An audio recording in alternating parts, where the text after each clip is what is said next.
It's a very smooth song, bro. So why is it your favorite, or why is it something that really? What caught your attention about it? Honestly, Pharrell is like one of my favorite artists. Like, he's not my You top. did say her voice, though. My bad. You did say that before we went on break. It's something about Pharrell. He just finds like great talent all over the place, all the time, and just him as a person just makes me like a better person. Like, listen to his music, listen to the people like that he's made music with. I all like everybody that he's made music with. Everyone. Jamie Foxx had a story where he basically throws parties, and he's been throwing parties for a while. Like, he throws these great, amazing parties when somebody has like a great accomplishment, whether it's a Grammy or an Oscar or something like that.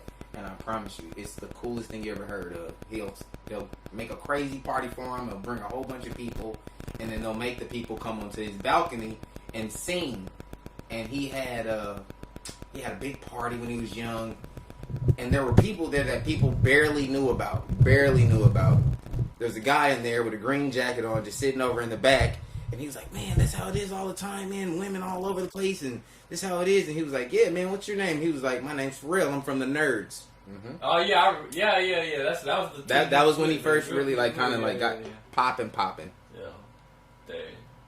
Yeah, that was his big one right there. It's funny because with me, I love music, but I don't know so much of every or certain genre because I was always jumping around. My first music memories were like in my 7, 8 years of age when my mom was listening to, her Spanish love kind of music and stuff like that. Yeah. Back at her time. And then my cousins started going into their own little stage of wanting to listen to music.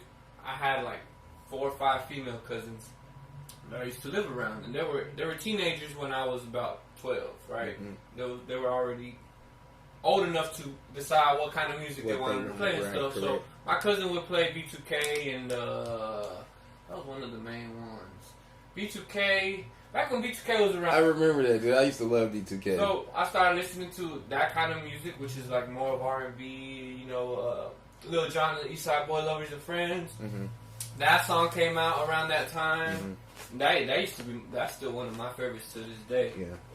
So I definitely got into R&B. R&B has always been something for me though, because every time I wrote without being musically involved, it was poems for females. I used to do the same thing. My whole family's musically inclined, so my mom's a singer. She got us into music, and so like that's what makes me most happiest. And like what we're listening to right now, like Say Yes. This is Say Yes by the Whispers. See, I'm from like an age where we listen to really old school music, you know what I mean? The blues, like that's what because I lived with my grandma pretty much for a long time out in Milwaukee, Wisconsin. Mm-hmm. And like my grandma is just the coolest woman you ever met. But every time she played music in the house, it'd never be like anything new. Like it was always either Michael Jackson or the Crusaders or the Whispers or the Isley Brothers, which everybody knows the Isley Brothers. But then when I got older, we moved into bigger things. I started listening to punk and classic rock and alternative and indie music. By the way, I love fucking indie music, dude. I love indie music. I was all over the place too. Chicano rap. I even listen to jazz. I listen to jazz a lot, honestly. And I like the classic sound, bro. For some reason, I like the modern classic sound. They talk about better things than or they make music that was like made to just either love to I just think or it's to be in happy a whole to. Better energy. Yeah, it's either love or happiness when you're listening to like older music. Energy. That's what I love about it. Yeah. Like even when they talk, like you know how nowadays like people they talk about all this sex and stuff. They did that back in the day. Listen to Marvin Gaye. Marvin Gaye. I bet. But it was different. But it was so smooth the way they took care of it. Like they never made it anything extra or lick or suck or nothing like that. None of that. It was just I want to make love to you. And just tender words. Tender words. Okay. Soft words. Yeah. Which is going back to where you was talking about with poetry, like they basically made poetry. That's literally what they did. And it's still, people would argue that it is still today poetry. However, it's not as beautiful. Nah. And because it's so explicit, you can't really understand the beauty of it because you're not painting a picture anymore. You're describing everything you're doing instead of being imaginary and say, we're gonna make this honey drop off your body as slow as something right. crawling. You know what I'm saying? Put a little imagery. It's so soft. And then you just subtle. like, dang, I have an image in my head to where a rapper is like, I don't know. What kind of stuff a rapper would say considering rappers don't paint stories. What they do is they paint, like, I wouldn't even say they even paint a picture of anything. Like, when I listen to rap music, I take certain parts out. Like, they'll talk about... Not all of it, though. Not all of it, because I love rap, bro. I love it. But I'm just saying, at the end of the day, like, you hear a rapper, like, okay... Lil Durk. Lil Durk. Yeah. He's a big... He has a song where he says, and you can't run when we shoot. You can't run when we shoot. Now, that paints a picture to me that you walking this boy down. Like, he can't run when you're shooting? Who... Like, just think about that. You can't run when we shooting. Like, bro, and he said that 7 times back to back. You can't run when we shoot. And you can't run when we shoot. That's all he kept saying. And I was just like, wow. Like, that to me. That's bold. Yeah, it doesn't paint me a picture of, like, walking the dude down. But I noticed that, like, with Lil Durk, what's another rapper kind of like him that's, like, really, really popular? Drake. You're saying you have to know a little bit more of the culture to understand. Yeah. All right. Yeah, I get you. Yeah, okay. Because Drake, everybody knows. Like, I honestly feel like Drake's the GOAT, but you have different opinions when it comes to music. People are probably going to think by you saying that you think that he probably writes his own shit and blah, blah, blah. But nah, he doesn't. He doesn't write his own music. All of it. Do you agree or disagree first?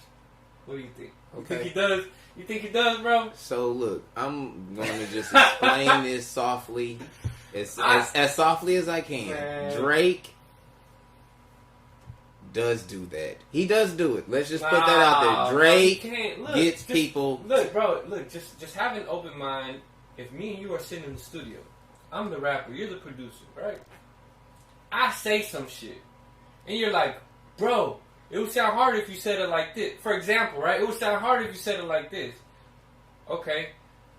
Did I write my own shit, or did you help me write it? Okay. Now, bro, it's just a question. Okay. It's a simple ass question, bro. Okay. You get what I'm saying, right? Music is about creativity. Right. It's all about creativity. Exactly. It's not about being in one shell doing one thing I've never had a guy rap for me. That's some... So Drake is the logo, bro, and then the whole company behind him is what creates whatever he's showing to the world. Drake has had multiple big rappers, Kanye West, Pharrell included, Rick Ross, DJ Khaled, which really isn't a rapper, but you know, like he's had multiple people help him with his music. But Kanye West has had people help him with his music. Pharrell has had people help him with his music. Rick Ross. Just give credit where it's due. Give credit where it's due. It's creativity. You didn't do it all on yourself. Nobody can do it all on themselves. At the end of the day, if I'm trying to build a house, I can't build that house by myself. And that may be somebody who can, you know, they may be. But how much of a house can you build by yourself? I bet you can't build a whole mansion a whole castle by yourself. No. You know what I'm saying? I've heard stories of people saying, I've heard people say, my dad built this from the ground up by his own hands. He didn't do it on his own. There's no way you can get up a 700-pound piece of plywood there's no way. With all that? There's no way. Being a father and a mother, bro. No one mother could do it by herself. She can't. No one father can do it by himself. They can't. It takes a village to raise a child. Mm-hmm. It really does take a village, man. And me just saying that now, like, makes me realize, like, the stuff that, like, I've been through with my child. You know, he's 4, and I've been dealing with his mom from beginning to end. And in these 4 years, like, I've definitely realized a lot of stuff. You know what I mean? Like, literally, like, when you forgive, you heal. And when you let go, you grow. Like, Oh, that's facts. Like, bro. that's facts. That's like, hey, yeah, that's man. a caption right there. Like, that's real shit, man. Yeah. Like, I think about it, like, all the time. Just, like, I've heard stories where people would be like, oh, well, you got to deal with this, or you got to deal with that, and, oh, you're not going to like your baby mom and all this. Okay. Like, but co-parenting is, like, the biggest thing with me. You know what I mean? I went to go see my son yesterday, and, you know, I called her, and I'm like, hey, look, he needs some stuff, and, like, you know, and I was on the phone with you, and I called her, and she didn't pick up. She called me back, and she was like, yeah, what did you want? I'm like, yeah, I just wanted to know. I know he wears 3Ts and shirts, but does he wear 3T and pants? And she was like, yeah, he wears 3T and pants, 3T and socks.